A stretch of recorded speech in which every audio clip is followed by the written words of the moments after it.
Hello and welcome everyone to the fourth edition of Ananke's Women in Literature Festival. I'm absolutely thrilled to welcome you all for this amazing session uh, titled Sum of Worlds. Uh, First of all, I'd like to welcome Naima Rashid. Naima Rashid is an author, poet, and translator working between Urdu, French, Punjabi, and English. Her published works include Nola Ki Koti, Defiance of the Rose, and Chicanis. I hope I'm pronouncing the last one correctly, Naima. Chicane, it's okay. Everybody stumbles, including me. Don't worry about it. She has translated works by renowned Urdu writers Parveen Shakir and Ali Akbar Natik to critical acclaim. Her fourth book, a poetry collection, Sum of Worlds, is forthcoming from Yoda Press this year, followed by her fiction. Widely published internationally, her work has been longlisted for the National Poetry Competition and Best Small Fictions.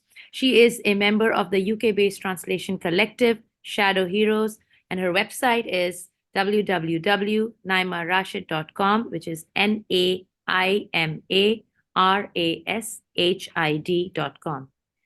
And today we have a reading from Naima's forthcoming book by Yoda Press titled Sum of Worlds. Here, Naima, I'd like to welcome you. Thank you so much for giving us the honor and privilege. And I'll add something here as well, that Naima, we have the privilege, and AnankeWLF has the privilege of Naima being on our advisory board as well. And from this point, I'd love, Naima, for you to tell us a little bit about the book and the process, the journey, the timeline of the book.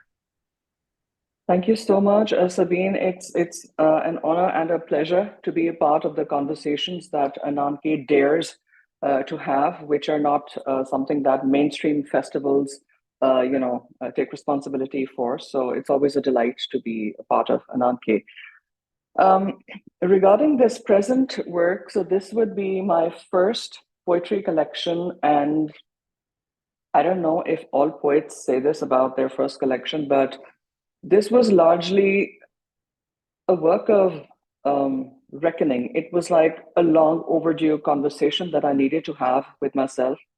You know, we live life and we go through different roles. We live in different places. There are parts of us which uh, we shed along the way. There are new parts of us which are grafted onto us. And I guess at some point we gather so much dust from the business of living.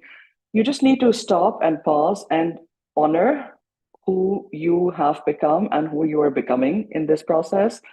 Um, so this was really that conversation, and the difficult part of it was that it was also embracing and confronting my shadow selves, my darker, the darker parts of my life, all the traumas, etc. Which is why I guess this was very long in the coming.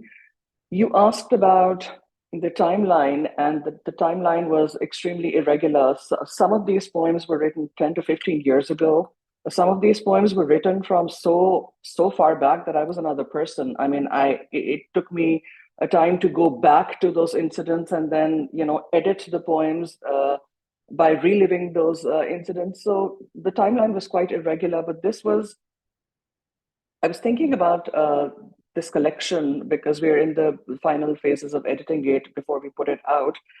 And I was just planning, around themes and all.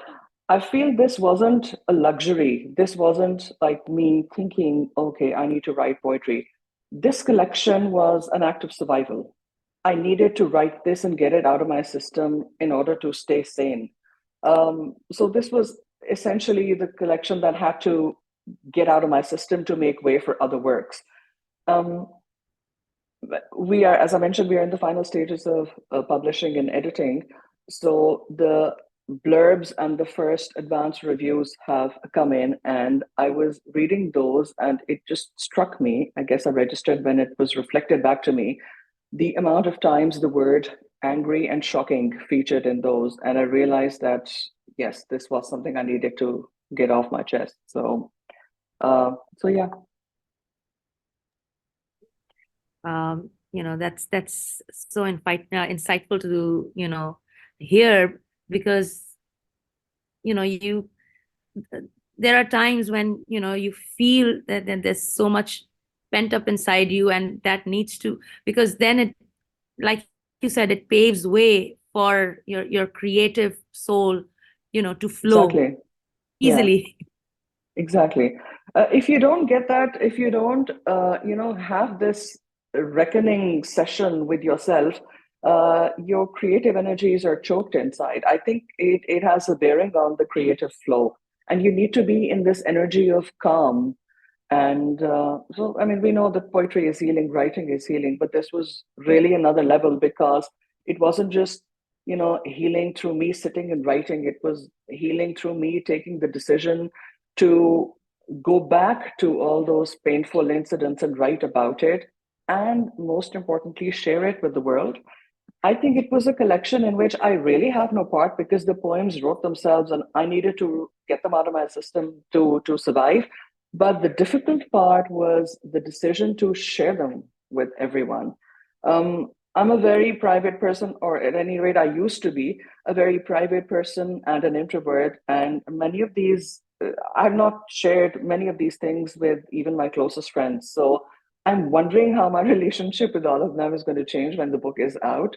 Um, but the act of writing them was so healing that, as I was mentioning, I think in one of our last sessions at Ananke's third edition, there were poems which I was reading before audiences of strangers, and I was choking back my tears. And I was thinking, this is the first time I have the courage to say this or to share this with a room full of strangers because there's no judgment or whatever, and there's been enough time for me to heal from it. So yeah, it was a collection that was easy to write but very difficult to decide to share with others.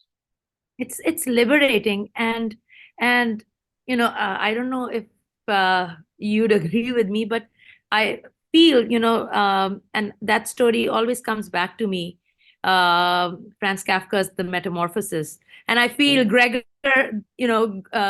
Gregor Samsa's creativity, his creative soul, it metamorphosed into that monstrosity, uh, because of these pent up feelings. So I always feel that that's why it's so important to do this exercise. But that's just me Exactly. thinking. No, that's right. Sabine, I have this core belief. I have this core belief that everyone is an artist, that everyone is a creator. And you talked about this, you referenced the story Metamorphosis, and I think when you're on this journey of healing through poetry, the challenge is to embrace the darker aspects of your life and the darker aspects of yourself. And they're not easy aspects to befriend. I mean, it's almost a cliche to talk about shadow selves, but yes, it is. It's maybe a tired term, but it's definitely not an easy experience. So yeah. Yeah, and he passed away after listening to his sister's violin, music. So Mm, poetry, yeah, in the end, it's one of my favorite short story novellas. So, so yeah. yeah. But let's I would love to hear the amazing. Please go on with the readings. That would be amazing. Uh, so Sabine, I'm aware that this is, I mean, not a launch, so a curated a selection of like 10 to 15 poems along some beats, and those beats are, themes or moods. So, all right, I'll start with a poem which is the opening poem for the collection. It's called Weave. Like a broker of brocades, a sea of cloth around her. It was always like this that I found her, rosary still in hand, prayer still on lips. She was a devotee simply continuing an act of worship. I came to her temple like a heathen at a wrong address, with a kind of dread and a kind of awe. She would ease into it gently, begin unfurling the mounds of memories. The tea towels were her wedding gift from an uncle who wore the tallest turban in the village, who walked on foot in his polished black shoes all the miles to the village where he'd fallen in love with a married woman, whom he ultimately made his bride. You could find them no more, these caves from Faisalabad. Her nieces had hand-woven them on a spindle. They had a rare weave. The nieces don't talk to her anymore because of a family feud. These are all she has of them. I couldn't draw that mine of memories across the mountains I have to trek and the oceans I have to sail. The sum of my life fits snugly in a North Face bag. These pieces were not other from her. Her soul was grafted onto them. The way she would caress the cotton, slide her hands over the silk, touch the tassels of a gifted prayer rug, she was honoring the souls of the gifters, catching the breath of departed ones, touching up in her mind the homes of those to come. And all this while I'm thinking, isn't she planting a garden of pressed flowers plucked from between the pages of time? Why isn't she more interested in buds? A macrame that was the only adornment she could afford in their first house, which they rented at 10 rupees a month. A wedding dress with hair like golden thread at the helm, the only object she carried when they fled Ludhiana for Lahore. Embroidered platitudes she sold to make ends meet. The fabric was fraught with a fight. It held the stories she knew would never make it into history books. Her legacy was sprawled around her. The question trembled in her eyes. I couldn't bring myself to look up, lest she read, I am no worthy caretaker of the sea of yards and yarns. My style is crossbody. I live hands-free. The next poem is a prose poem called Continents Breaking. She had left the house with a week's change of clothes and a dozen frozen meat patties. You don't pack smart when you're a landmass coming loose. Then she sent me to collect the rest of her stuff. It was so hard climbing those once familiar stairs. I tried to sweep up all her things and stuff them in the car trunk. An armful is an armful, poor measure to apportion a lifetime's spoils. She held the ministry of memories. She was always the caretaker of moments. The family pictures were stacked neatly in albums ordered by years. They were covered in a sheet of plastic as if to ensure that the moments were kept airtight, sealed, so no instance of togetherness could escape. The stacks stuck together, the moments came undone. As I balanced one load in my arms, an album fell on the ground and a sealed symphony broke free. It was that music trapped in boxes. When you open them, a ballerina moves ever so slowly in a full circle. It's the music of the stream of memories, the tune of sealed bliss. It is the music of happily ever after. I heard it years later in a song I was listening to in a new language, a language I was growing into. Did the music mean the same thing in every language? Did it always promise things will come full circle, then watch your heart break when time didn't keep its word?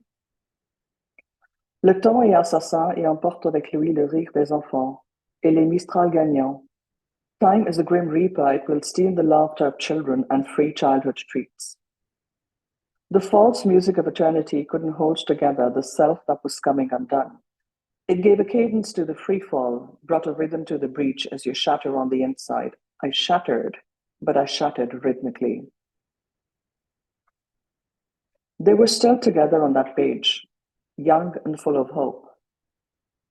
I want a lesson in courage from cartographers and the cleaners of battlefields, those who tackle the flux of frontiers, those who sweep the spoil of battle as the sides keep changing. I am unable to cut along dotted lines, memories that are burnt into my veins. I am unable to unthread the skein of moments that is my skin. I fail to nip and tuck the geography of the self. How long? How long before no mist of memories mars the windswept battle sites? How long before the earth is healed of the tremors of continents breaking? The next poem is called Soundtrack of a Broken Home. It starts as a tear, then the chasm widens. Silence is the infill for everything. What hurts, what you can't make sense of, what you hate, what won't go away. It's a silence that turns everything to stone, a silence that says it's too late for amends, laden with the weight of wasted moments. The debris of unspoken nothings that were meant to sweeten the everyday, suddenly standing like a dam of concrete, the swell of the unsaid pounding at the gates. Tiny slips added up, each little nothing grown into its full charge of rage. Time keeps score, and the body keeps score. A perfume from a pilgrimage becomes a sculpture through neglect, lying in the same spot unnoticed, immortalizing the clumsiness of the giver and the refusal of the taker, frozen in abstraction at that tilted angle on the drawing room table where everyone would see it several times a day but say nothing and ask nothing. Ellipses were the coverall for question marks and full stops, missing lines of text, whole pages left blank. Just when you think you had mastered the silence, that's when the screams begin. They last a lifelong. And the last poem in this section, in the first section, no, not the last, the second last, is Resident Ghost. It's a poem for a father. Resident Ghost. Over time, the gold leaf will wither, but the imprint of letters burnt in the spine will stay. One half of a writer's life, the realm of forever. It's with humans as it is with books. A single column holds the frame in place. Have you ever tried to erase a father? Look through him like a ghost? Pretend he wasn't there? It's impossible to do. He grows back. Cut him off and you'll see it's your own limbs you lost. You are never alone when you walk. Somewhere in the back, the ghost of a father lingers, too proud for apology, too late for redress. He'll linger where you least suspect, haunt you unawares between yourself and yourself. A voice steadying your cursive as you write, a remembered tremor from a reprimanding tap, stay a certain distance above the line. Back in the day, it was lost on you, the beauty of a calligrapher's pen and the standard of the chiseled nib. Ballpoints are suicide. You were too young to value the attention to little things, not knowing what a thing of beauty it was to have someone look that far out for you. He's a resident ghost. Listen. It's his voice in your throat as you speak to your own son, your voice steadying itself at a timbre, firm enough to keep him from falling, gentle enough to let him fly. The next poem is about the cities I lived in before London and how those cities are all made for men. It's called My Revenge Upon the City. When night falls, I take my revenge upon the city. This city that shuts me in the light of day, this city where I cannot sleep on the grass unharassed, where I cannot picnic in the park without alarm, whose squares and public places are closed for my leisure unless I'm leaning on a man's arm. This city where on a hot summer's day, I cannot sit on the marble mosaic of a fountain's periphery next to where the birds come for a sip and dip my toes in the cool water without being assailed by a swarm. This city where, while waiting for a bus, I cannot perch on a bench and read my Fez and Turgenev without spiky elbows shooting down my sides. This city where I cannot meditate on the footpath without a bunch of brats whacking me on the head as they speed by on their bikes. When night falls, I take my revenge upon the city. I slip into a deep magenta robe, I put on a golden crown and step into the city as if I hold dominion over it. Then, free as a bird, I twirl through the avenues where now no men lurk behind wheels, leering and ogling with their stares and smirks. I sit by the fountain and dip my feet into the water. There are no birds, but I'm happy in the quiet. I sit on the bus stop outside and read Turgenev out loud. There's a feeble glow of unsteady might, a quivering circle of light, as my voice bellows out into the night from my unlikely pulpit. The few pedestrians headed home after a hard day's work keep turning back and looking all the while, walking faster away as if they've seen a ghost. At last, my throat dries. I throw my head back, stretch my legs, and take a languorous sip, like they do in those commercials where time stops for you to take an unhurried sip. Then I eat my warm toasted sandwich, savoring every bite, with an indolence to remind Keats of his odes' might. Then cross-legged on the footpath I sit, squarely facing the road with no traffic. Just before the crack of dawn, I step home, turgid of it all. My revenge on the city is over. Beautiful, Naima. Uh, just took a few snippets, mounds of memory. Hmm. That was so beautiful, when you're talking about the rosary and, with each bead, there's a memory attached to it. Time keeps score. In one of the poems you said, and now time stops for you. Uh, and just when you think you've mastered silence, you Hmm.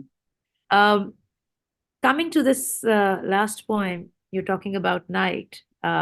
Just thinking out loud here, and how that is more liberating than the day itself. You know, Hmm. uh, there's a dark side to the day as opposed to the night. Exactly. Yeah. Exactly. I've actually done this experiment in the bus stop outside my house in Lahore. I actually went and recited poetry at Wow. night. Wow. So yes, it was crazy, and I didn't tell anyone because everyone was asleep. So yeah, it just just for the sake of it. So Wonderful. um, Wonderful. Please go on. so the next beat, Sabine, if I should I continue? Yes, Yeah, the absolutely. next beat is portraits. It's two of the poems dearest to me. So the first is called Cakes by Carol.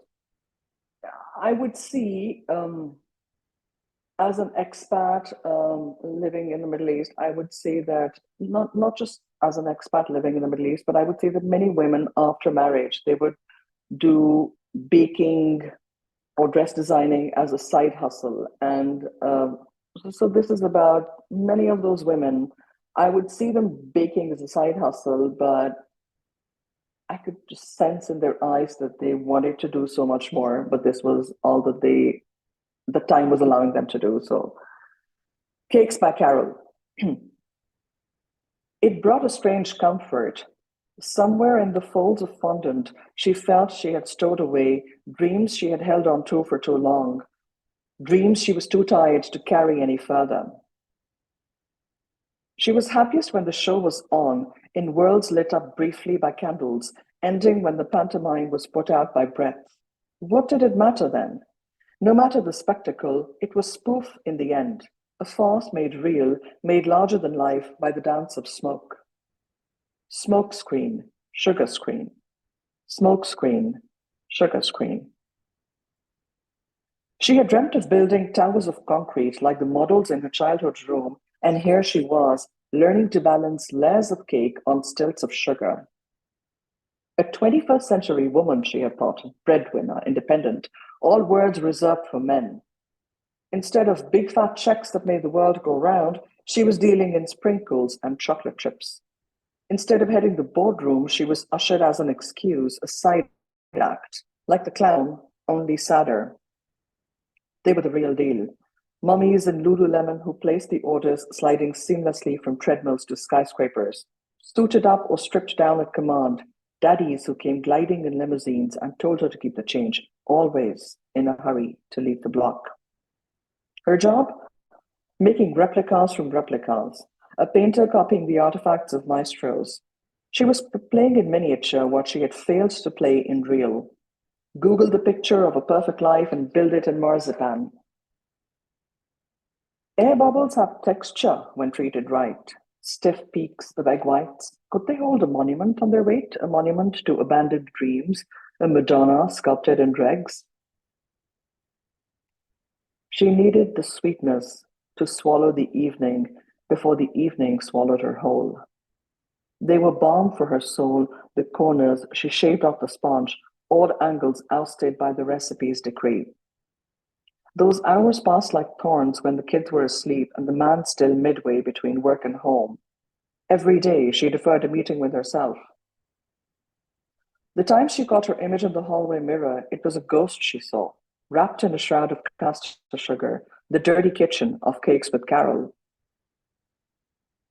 He had begun to avert his eyes at the diabetes ad. She was way more skilled in avoiding the truth. No amount of sugar could sweeten what had curdled deep inside her. The next poem is an ode to Punjabi girls and their swag. It's a poem that's very close to my heart. It's called Punjaban in Calvin Klein. Mhm. What's that about as you hang the jeans back? That bowed head, were you thinking, I'll never fit into these? Why do you care if your contours defy the rigid geometry of borrowed wear? Why do you need to flatten your curves to fit into miniature grids? Those thighs weren't made for the clickety-click of pencil heels through narrow cobblestone streets, the harried rhythm of cities on steroids. They were meant for lush green fields, verdant acres without end. They were meant for free-spirited runs through fields of mango trees. Your soles kiss the soil with a settler's timeless pride, full force and gentle. In the primal touch of dust and dust, every clap a salutation, every step an act of salam. You roam the earth as if all of it was sacred turf, your ancestral playground. Your fullness is an arc drawn back to your ancestors, a life lived to the simple and visible, labor sowed and bounty reaped, the cycle of 4 seasons. Don't starve your spirit to fit a preset frame. You were meant for other scales. Not for you sipping tea with puckered lips, holding teacups with slippery fulcrums of narrow-arched handles, right hand pinky stretched. Your manna came straight from the udder. You drank bounty as white as October clouds, with froth as pearly as a waterfall's drop. You drank by the generous gulp, not the calculated sip. Your wide-rimmed copper glass, cool as the shade of trees on your head, cool as the soil beneath your feet.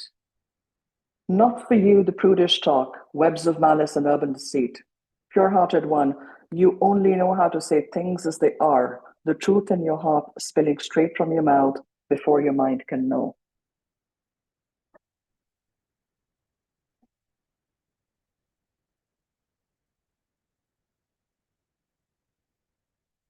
So the next section, Sabine, for want of a better word, I call the beat angry. It's just, I don't know, it's just two or three points which exemplify. I wanted to ask these Yeah, themes, sure. healing, and then the other one, this one was, let me just, For portraits. and angry. So is there, what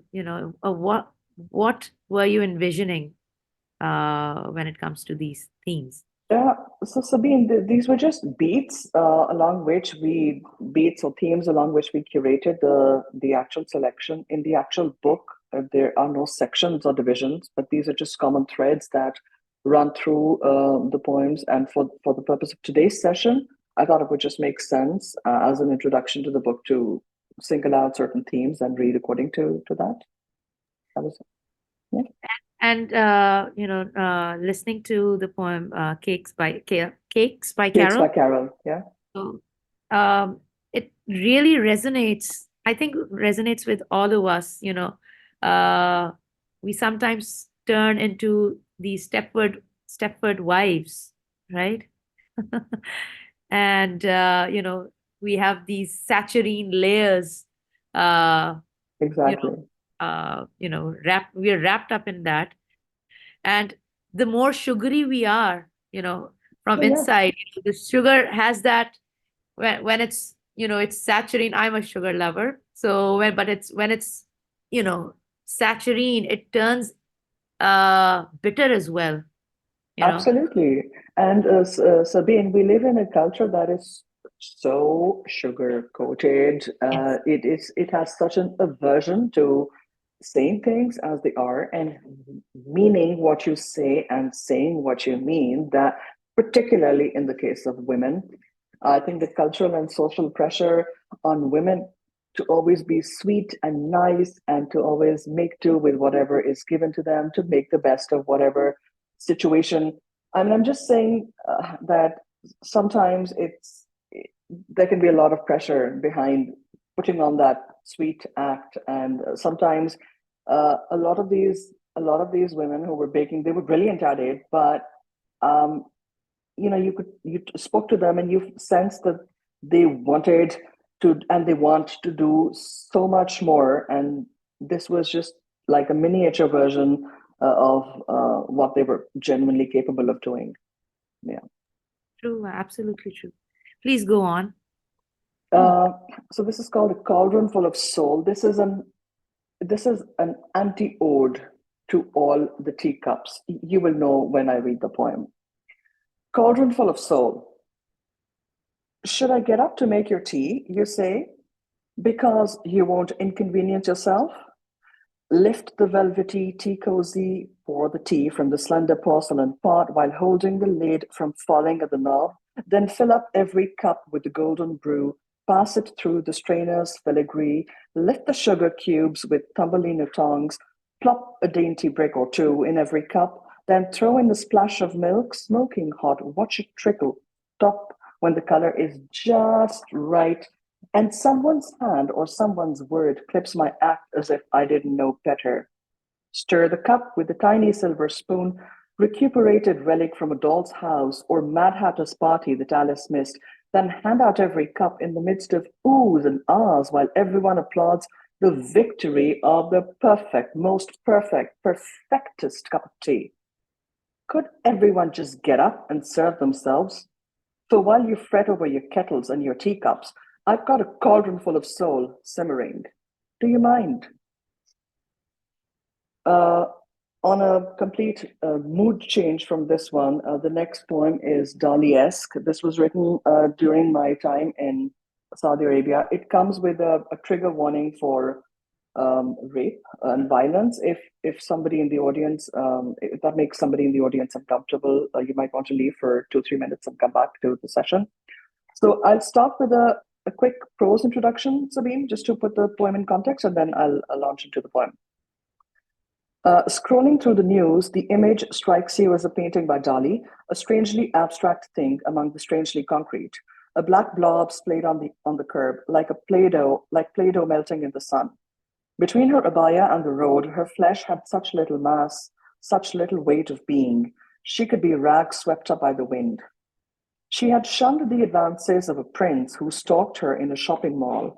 When they were done with her, his men threw her out on the footpath like tissue they wiped their snot with. The sleek black limo glided on, its dark mirrors rolling up soundlessly. The poem, Dali-esque.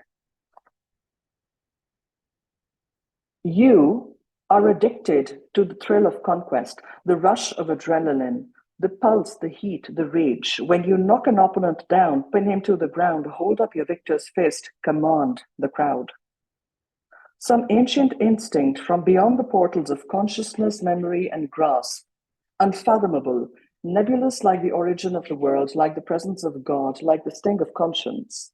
Some primal curve in the dancing tendrils of your inheritance. The whim of a curve holds the imprint of an instinct.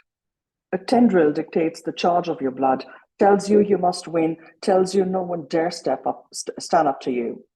And she was a mere willow, a reed, a slip of a girl who dared, said no. A jerk of the head, a turning away, a refusal unleashed the beast in you.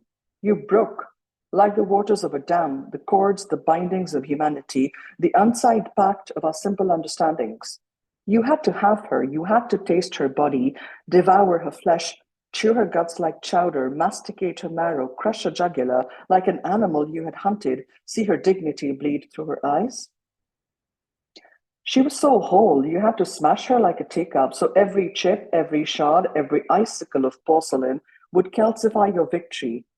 You couldn't crush a spirit because the soul was granite, ageless, timeless marble, so you muddied her flesh, perishable matter. The skin between her legs was wasted muslin now, battered limp by your assaults, until every spent bit of her was breathless and defeated.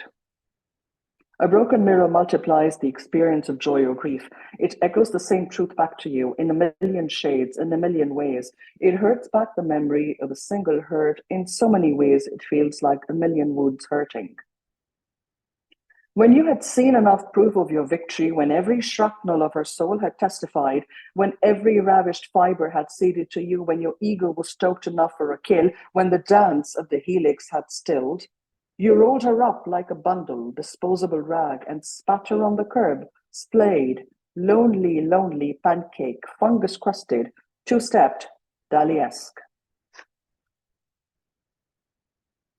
The next poem, the last poem in the section, is called Life's a Soap on My Television Screen.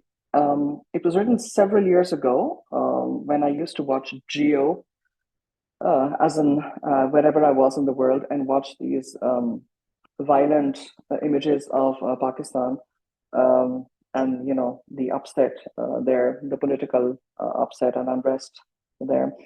I feel this is a poem that will always be valid till the end of time, because I was reading it now and I was thinking of the Palestine situation, and how when you hear the poem, you'll see this is an internal switch we have to flip in order to make sense of the violence and the images of violence that we are bombarded with. It's not that we can't choose not to see them, but we see them, and then we go and do our groceries, and then we go and dress up and sit in our cars. And so the poem is about that, making sense of that. Life's a soap on my television screen. As I watch my city bleed on the television screen from my three-seater couch, I feel a new age, digital-like sorrow, lukewarm, enough to flatter the conscience, but not to trouble the mind, enough to tug at the heartstrings, but not to cause any pain. The balancing is tricky, so I keep the vista of my vision cluttered with distractions and playthings, Coke cans and ketchup, pizza and pearls, souvenirs from blindfolded travels, Eiffel Towers and plaster of Paris, Chinese vases made in Taiwan. I hop from black to white, obliterate the gray. I appropriate the knowledge according to my mood. A bit of bloodshed, a bit of jazz, some song and dance, some war and peace. One way it gets too much, too dark for a sunshine bloke like me. The world's a stage, and life's a soap on my television screen. The drama folds and unfolds, and all I do is behold, while my conscience is doped. It's a vaudeville with human puppets, a little crude at times. I can handle it pretty well, though. I just need my shot. Between murders and musicals, zapping in and out at will. So with that, I come to the end of this section, and we have the last section, which would be about parenthood.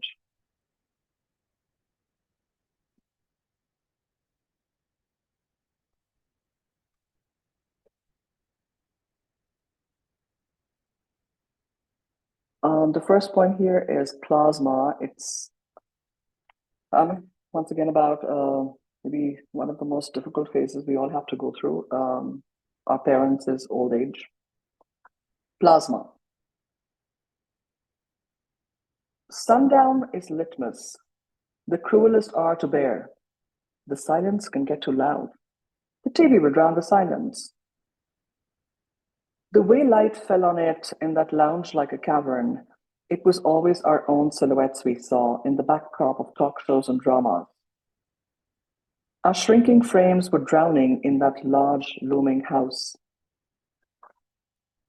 Sometimes we felt there was a link between the guilt of those who had left and the size of the TV screens that arrived.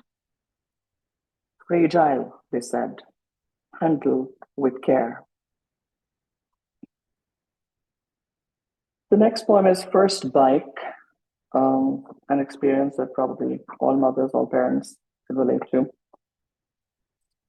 At 6, his talking still too much like birdsong. He was telling his grandparents about his first bike, accessories he was saving for, bell horn basket, the full works. In response to his chirping, they kept answering with news of their own son's bike. My son's father, a full 40 of age. As if it was fresh from last week, they told with relived regret how the bike was stolen the same week it was bought. I thought it was a sign they were going senile, this time work they were in. Yesterday, he left for college again. Making his bed, I closed the door on his once again empty room. Wasn't it yesterday, taking the third wheel off his bike? Yesterday, his bruise from the first fall? Life's like that. You look over your shoulder, it's gone. The next poem is Window Faced, another light-hearted moment when my son was younger. Window Faced. He comes home one day, window faced, my 6-year-old, joyous at his first ever broken tooth. The neat square of absence sitting on his face like a single window in a house from a freak fairy tale, unself-conscious of its numerical oddness. It lets in the wind all unevenly, and his tongue slips into the gap all too often, slurring his speech, spilling the sounds all over, a gush of hisses and whistles slipping like minuscule pearls through the perfect square drain. The last poem of our session today, We Were Two Women in a Room. Across the restaurant, we were two women in a room, our lives suddenly face to face. She was feeding a second child at her breast, singing a lukewarm, wheels on a bus go round and round, scanning the menu furtively in between. Shiva, with hands in 100 places, in her mind the hissing rattlesnake of a to-do list, making her eyes senseless busy, mist-covered windows. Baggy pants, baggy shirt. I remember the time I had harbored my body in the flowing folds. I remember the time when that felt like the only safe place. I know by the heartache of absence now that absolute dependence of a body that came from you was bound to you, against your breast, lining the inside of your mind, wedged like a tiny nuisance between you and another who made love each night. Or was that another life? I remember the vertigo, the merciless falling through space, finding footing between losing what you thought was a thing of beauty and watching it become something from a biology textbook, a vessel through which life fulfilled its purpose. I remember the strangeness of milk flowing. I remember the soreness of breasts to the touch. I remember the inkwell of shame, the silence you could howl yourself hoarse into, doors closing with nowhere to run. How cliched would it be to smile to her and say, it will go by too fast? How much he needs you now hurts nothing like how little he will need you later. You won't believe me if I told you the ease of their goodbyes will break your heart. Time will free up suddenly, like a lake drying up in the sun. You'll find yourself a stupid jack in the box, grinning, head out of water at last, painted and dressed with nowhere to go, late for the show, always late for the show. That's probably how she saw it. Look at this woman, sitting in the middle of a cafe by herself like a queen, owning her solitude and her space. No children to put to sleep, no duties pulling her a million ways. What sweet freedom it would be for a woman to be this free. We were two women in a room, each looking at the other, thinking how much time had gone. Beautiful. And going back to all the poems, again, just thinking out loud here. Life indeed is a soap, with melodrama and, on the one side, we're, experiencing this violence and vitriol. And then, like you said, we're going out to get groceries or watching a movie. So at the same time, talking about the poems you've read, yes, life indeed is a poem, with us holding those rosaries with mounds of memories, touching our lips. So, it's beautiful. Thank you so much, Naima. Thank you, Sabine, for the opportunity to share these poems ahead of the book's publication. Yeah, I loved listening, to each one. There's so much more we can talk about, but I think we should wait for the launch to happen. Yes, definitely. Not to give away too much. But yeah, as we come to the end of this session, I'd love it if you could give us a poetry prompt for our readers, for our listeners, our audience. Sure. So I will share a prompt, which was the prompt that I unconsciously used for this collection, which would be to lean into your pain. Go back to an incident which was unbearably painful at the time it was happening. It was so painful that you were not able to process it, and you parked it away in some dark corner of your life and your mind. I will say, go back to that incident, switch off your mind, and switch on your body, and let the poem write itself through your body. That would be my prompt. Thank you so much. I think I'll do the same because I think it's really, it's liberating, it's inspiring, and right now I feel so inspired. So thank you so much for that. Thank you, Naima. Thank you so much. It's been with a pleasure. I look forward to the rest of the festival sessions. Absolutely. Thank you so much. Bye.